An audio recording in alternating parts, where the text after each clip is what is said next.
នេះជាស្រូវសែនក្អូប01ហើយនិយាយទៅមកតំបន់នេះគឺធ្វើតែស្រែមួយនឹងឯងស្រូវនេះកសិករគាត់ទុកមួហើយគាត់បានព្រោះថ្មីឯងព្រោះដោយសារអីដល់ពេលដែលគាត់ជួគាត់សាហើយវាដុះមកឃើញវាដុះពេញតែម្ដងនេះណាគ្នាមើលវា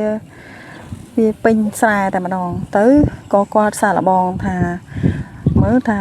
បើយើងទុកមួយអញ្ចឹងតើទិន្នផលវាមិនអញ្ចឹងណាយើងក៏ចាំមើលទាំងអស់គ្នាពិសោធន៍ទាំងអស់គ្នាស្រែនេះបើគិតទៅវាអាយុប្រហែលជាបាន20ថ្ងៃជាងហើយប៉ុន្តែយើងអត់បានបាញ់ស្មៅទេនេះដោយសារតែភ្លៀងរហូតប្រហែលថ្ងៃហ្នឹងគឺភ្លៀងខ្លាំងរាល់ថ្ងៃហ្មងភ្លៀងរាល់ថ្ងៃហ្មងហើយនេះស្មៅនៅទាំងអស់តែម្ដង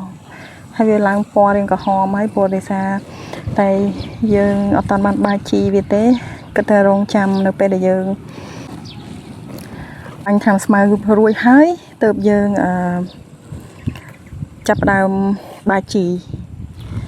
ចាំមើលទាំងអស់គ្នាតើស្រូវដែលមួហ្នឹងវាទិន្នផលវាមិនដែរបានផលឬអត់តែយើងចំណាយពេលហ្នឹងវាបានប្រយោជន៍ឬវាអត់ប្រយោជន៍អូខេបាយបាយជួបគ្នានៅវីដេអូក្រោយ